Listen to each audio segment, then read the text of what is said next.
하나님 나라의 제자 찰스 도나유 지음 이현민 김영숙 김종훈 옮김. 안녕하세요 하나제 독자 여러분, 팬북지기 김선입니다. 오늘은 2019년 12월 31일 화요일이고요. 2019년의 마지막 날이네요.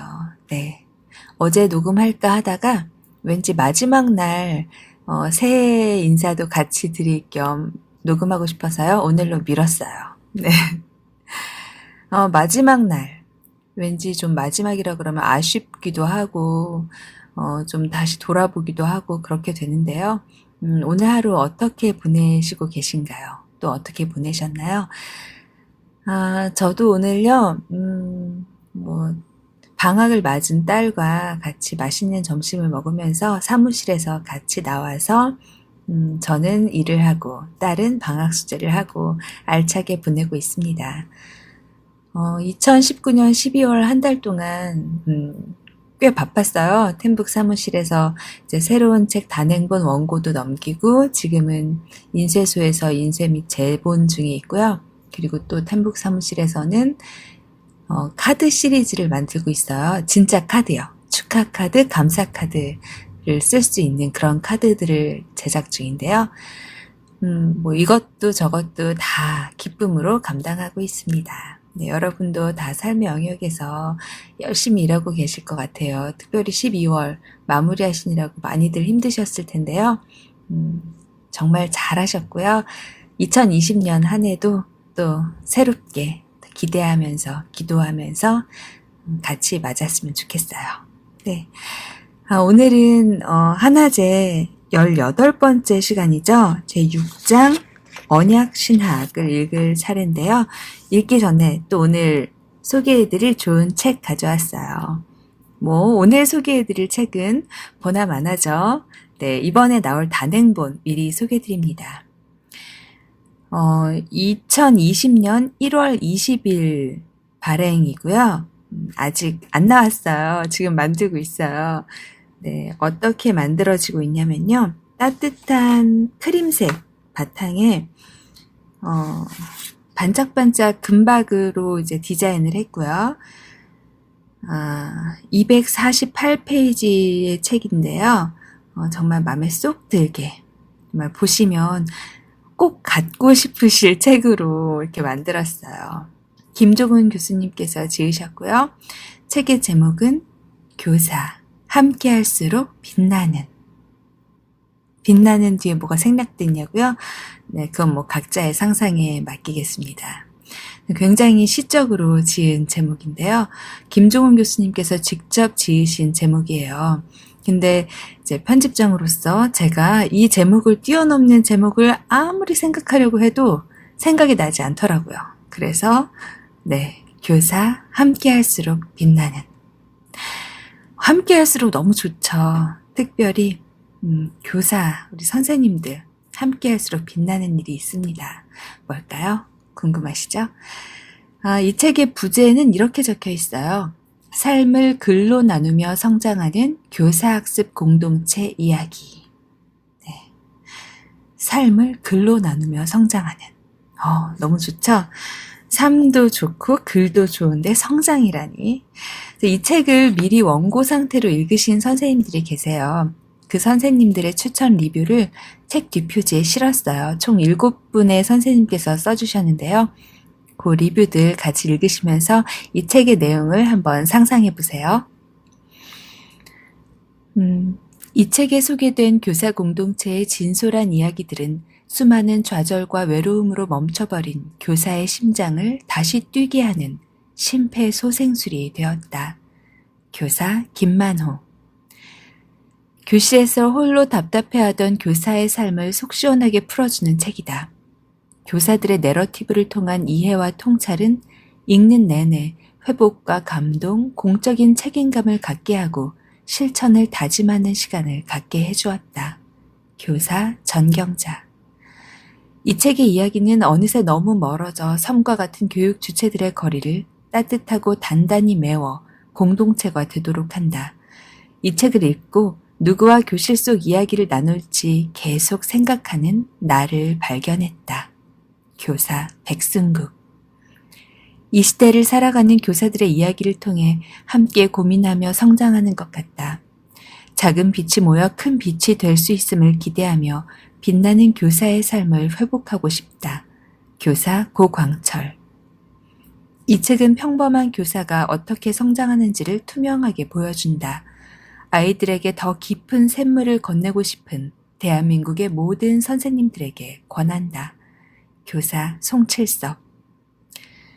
교사의 삶이 글을 통해 공유될 때 공동체는 무한히 넓어지고 깊어질 수 있음을 알게 해주었다. 요즘 운동처럼 펼쳐지고 있는 공동체를 통한 교사 성장의 방법에 새로운 길을 열어주는 책이 될 것이다. 교사 배동건. 이제까지 교사의 삶과 가르침을 이렇게 생생하게 드러낸 글은 읽지 못했다. 따뜻한 시선으로 현 시대를 살아가는 교사들의 삶의 고갱이를 날것으로 전달한다. 교사학습 공동체에 참여하거나 운영하는 교사들이 읽는다면 곳곳에 숨겨진 통찰력을 놓칠 수 없을 것이다. 교사 이상수. 네, 이렇게 7분의 선생님들께서 추천 리뷰를 달아주셨습니다. 어떠세요? 들어보시니까 읽고 싶으시죠?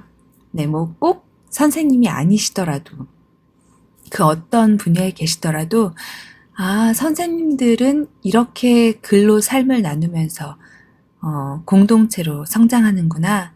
그리고 그들의 땅끝에서 이렇게 싸우는구나. 알 수 있는 여러분이 어떤 분야에 계시든 또 다른 분야의 사람들이 어떻게 전쟁을 치르고 있는지를 읽으면서 자신의 분야에 도전을 받을 수 있는 그런 책이 될 것 같아요. 그래서 선생님들에게 가장 적극 추천드리지만 뭐 꼭 교사가 아니셔도 읽을만 합니다. 네. 요 글을 소개를 드렸고요. 요 책에 제가 띠지를 두를까 말까 하다가 원래는 김종은 교수님께서 굉장히 존경하는 교수님이 계세요. 파커 팔머라고 미국에 계신 교수님이시죠. 이 교수님의 추천사를 받아오신다면 제가 띠지를 둘러드리겠습니다 했는데 못 받아오셨어요. 네, 여러 가지 사정상 두 분이 친하시긴 한 것 같은데 그래서 이제 띠지를 둘러드리지 않기로 했다가 다시 둘러드렸습니다. 네. 이찬승, 정병호, 김성천 추천 도서거든요. 네, 이 세 분의 빅네임을 쓰지 않을 수가 없었어요. 너무나 멋진 분들이 추천 도서로 이렇게 선정을 해주셔서 추천사를 적어주셨고요. 띠지에는 이렇게 써 있습니다. 김만호 선생님께서 써주신 추천 리뷰에서 따왔는데요. 수많은 좌절과 외로움을 느끼는 평범한 교사들이 교사 공동체를 통해 어떻게 성장하는지 진솔하게 보여주는 책. 네. 보고 싶으시죠? 2020년 1월 20일 이후부터 구매하실 수 있습니다. 네. 네. 저희 책 나온다고 제가 너무 기뻐가지고 지금 계속 소개를 해드렸어요. 오늘은 한화제 219페이지 6장 언약 신학부터 읽을 차례입니다. 함께 읽겠습니다. 6장 언약 신학. 처음 이 책을 집필하겠다는 계획을 밝혔을 때 내가 깊이 존경하는 몇몇 사람들은 개혁주의 신학과 언약 신학에 관한 장들을 따로 구분하지 않는 것이 좋겠다고 말했다. 이는 그들이 보기에 이 개혁주의 신학과 언약 신학이 기본적으로 동일한 의미를 가지고 있기 때문이었다. 또 다른 사람들은 만일 두 장으로 나누어 써야 한다면 언약 신학이 개혁주의 신학에 앞서 다루어져야 한다고 했다. 그러나 나는 이 사람들의 제안을 따르지 않고 완전히 반대로 하는 것을 선택했다. 개혁주의 신학은 보다 넓은 범주이고 언약 신학은 그것의 일부에 해당되지만 동의어는 아니다. 언약은 모든 부분들을 연결하는 접착제이다. 그리고 2장에서 강조한 바와 같이 언약은 우리에게 지식과 진리의 인격적 측면을 되새김하게 한다. 일부의 큰 틀 안에서 이 두 장은 흐름이 자연스럽게 이어지도록 신중하게 계획되었다. 개혁주의적이면서도 반드시 언약적일 필요는 없다거나 개혁주의적이지 않으면 언약적일 수 없다는 주장이 나올 수 있기 때문이 두 장을 따로 분리하기로 결정한 것은 아니다. 오히려 나는 제자 삼는 사역자들이 개혁주의 신학에 대한 장을 통해 바울이 디도에게 권고한 것처럼 바른 교훈에 합당한 것을 말하여 가르치는 일에 구비될 수 있기를 원한다. 앞장에서 살펴본 바와 같이 바울의 말은 디도가 훈련시키는 사람들이 미래에 갖추어야 할 제자도의 기술이다. 제자도의 기술은 건전한 교리적 접근 방법뿐만 아니라 관계적인 진리가 훈련을 받고 있는 사람들에게 관계적으로 소통되고 있는 것도 필요로 한다. 그래서 이 장은 언약신학에 관한 것이다. 그리스도인들은 말씀 안에서 가르쳐진 교리의 기본적인 체계를 알고 이해하며 그 위에 삶을 세워나가야 한다. 이러한 교리 체계는 그 자체로 목적이 아니라 하나님과 다른 사람, 그리고 우리를 둘러싼 세계와의 관계를 보다 깊게 만드는 수단이다. 언약신학은 하나님께서 우리와 세계를 언약에 근거하여 다루고 계심을 일깨워준다. 앞으로 이에 대한 자세한 내용들을 살펴보겠지만 지금 여기서 중요한 핵심은 창조세계 위에 계신 하나님께서 또한 창조세계에 매우 깊이 관여하시는 분이라는 것이다.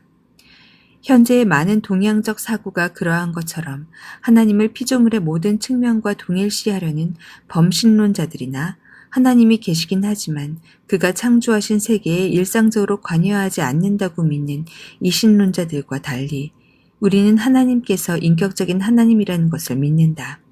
하나님은 그분의 형상대로 만들어진 사람은 물론 그 외의 다른 모든 창조세계와도 관계를 맺고 계신다. 그분께서는 우리에게 언약이라는 방법을 통해 관계를 맺기로 결정하셨다는 사실을 말씀하신다. 그러므로 우리는 교리를 포함한 모든 진리를 언약의 관점에서 이해해야 한다. 진리는 우리의 삶에 인격적으로 닿아 있어야 하며 우리와 하나님, 우리 서로 간, 그리고 우리가 살고 있는 이 세계와 관계를 맺는 방식에 영향을 주어야 한다. 그렇지 않다면 우리는 진리를 바르게 이해하지 못한 것이다.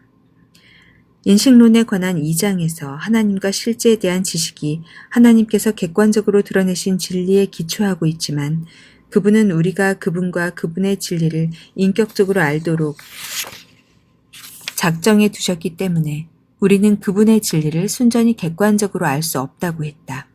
실제로 우리가 그런 인격적 지식을 가지고 있지 않다면 우리는 참으로 아는 것이 아니다.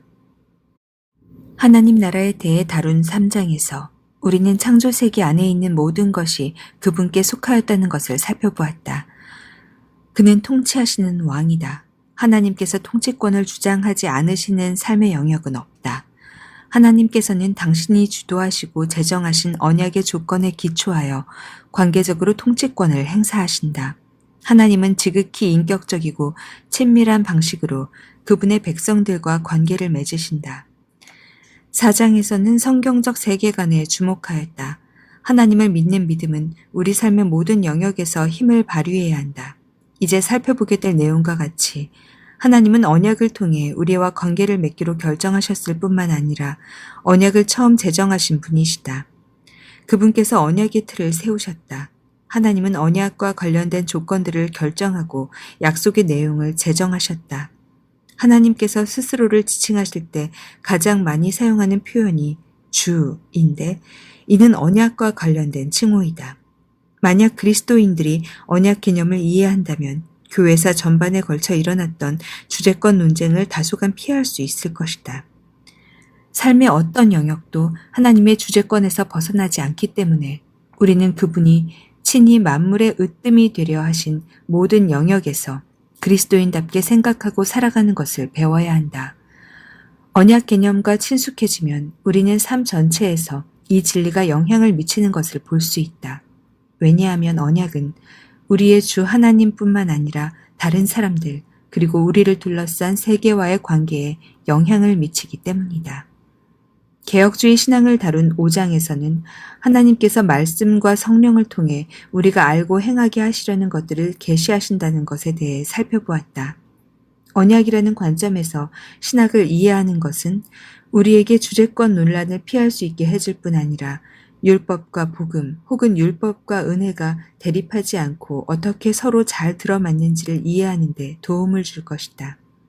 칼뱅주의적 개혁주의 관점에 따르면 은혜와 율법 모두 그리스도의 복음에 포함된다. 언약 관점은 프로테스탄트 종교개혁 제1기와 제2기, 다시 말해 루터파와 칼뱅파 사이의 중요한 차이점이다. 하나님께서는 택하신 백성 이스라엘에게 율법을 주셨지만 율법이 언약에 참여하기 위한 수단으로 주어진 것은 아니었다. 하나님께서는 타락 이후 언약에 들어가는 것은 오직 그리스도께서 행하신 일에 근거해야 가능하다는 점을 분명히 하셨다. 그때나 지금이나 율법은 단지 집단적으로나 개별적으로 그분의 백성들을 향한 하나님의 뜻을 기록된 형태로 표현한 것이다. 언약이라는 맥락 안에서 율법을 이해하는 일은 결정적으로 중요하다. 그렇지 않으면 많은 사람들이 그랬듯이 우리는 율법이 언약 관계에 들어가는 수단이며 율법을 범하는 것은 우리를 언약 밖으로 밀어낸다고 믿는 실수를 범하게 된다. 언약 개념은 율법이 단지 법 체계가 아니라 그 전부터 있었던 관계를 함축하고 있다는 것을 상기시켜준다. 주님과 창조 세계, 특별히 그분의 택하신 백성들과 맺은 관계는 율법을 주신 것을 포함한 다른 모든 일에 선행한다. 그러므로 율법은 하나님과 관계를 맺기 위해 의도된 것이 아니라 어떻게 그 관계를 유지하고 발전시키며 경험할 수 있을지 안내하기 위한 것이다. 하나님께서는 그분의 창조 세계, 특별히 그의 형상을 가진 자들과 관계를 맺는 통치하시는 주로서 우리가 그분과 지속시켜야 할 관계의 종류에 대해 말씀하신다. 그러한 요구 조건들은 은혜의 맥락 안에 들어있는 것이다. 우리는 관계에 있어서 하나님의 율법을 은혜보다 앞서는 것으로 이해해서는 절대 안 된다. 타락 이전의 은혜는 사람들을 순종할 수 있게 하였으나 타락 이후의 은혜는 우리를 위해 언약을 계속 붙들고 계시는 그리스도 안에 나타난다. 나는 언약에 대한 칼뱅주의적 개혁주의의 관점이 다른 관점보다 더 일관되게 성경적이라고 믿는다. 왜냐하면 장칼뱅과 제2의 종교개혁은 삶에 대해서 보다 총체적 관점을 취하고 있으며 구원론 영역의 주제뿐만 아니라 하나님의 주권, 언약, 율법과 같은 주제들도 포함하고 있다.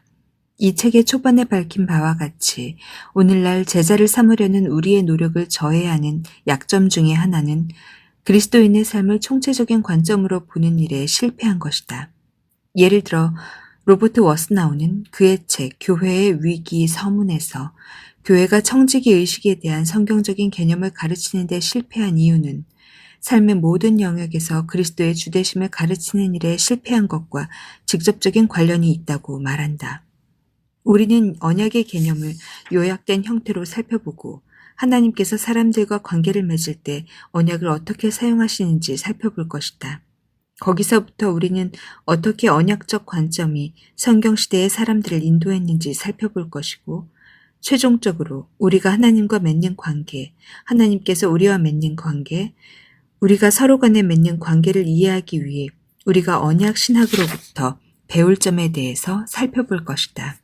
이 언약의 개념은 하나님께서는 인격적인 분이시기 때문에 우리와 관계를 맺을 수 있지만 주권적인 주님이시기에 오로지 그분의 뜻에 의거해서만 그럴 수 있다는 것을 알게 해준다.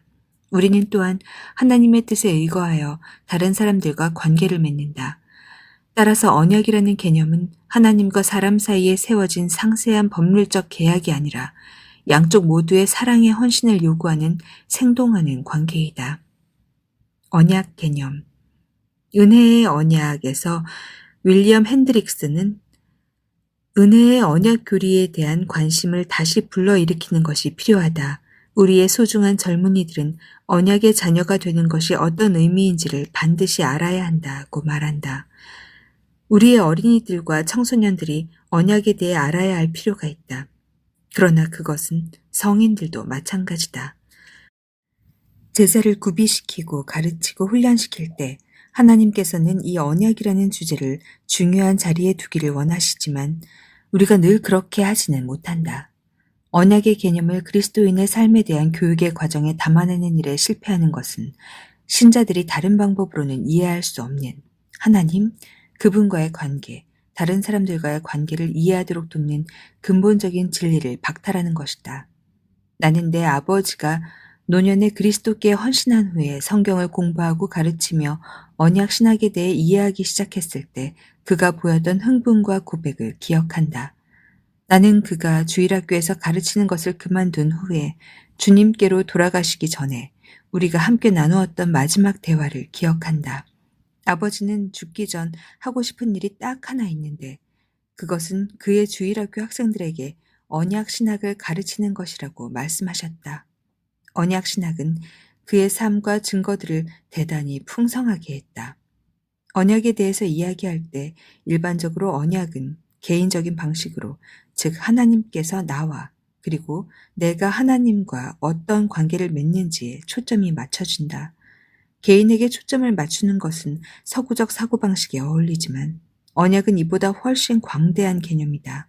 하나님께서 나와 그리고 내가 하나님과 어떻게 관계를 맺는지가 매우 중요한 문제이긴 하지만 하나님께서 우리와 그리고 이 세계와 관계를 맺으시는 언약적 방식을 이해하는 것은 단순히 하나님과 나 사이에서 일어난 일을 넘어서 그 이상의 이야기라는 것을 우리에게 알려준다.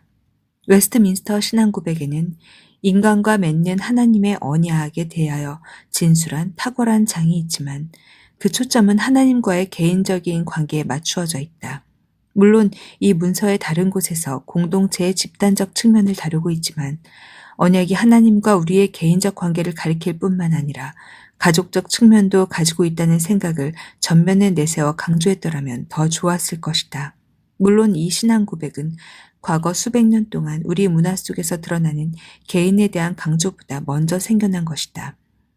그런 이유로 이것이 만들어질 당시의 언약의 공동체적인 본질은 오늘날 우리에게 그러한 만큼 중요한 문제가 아니었다.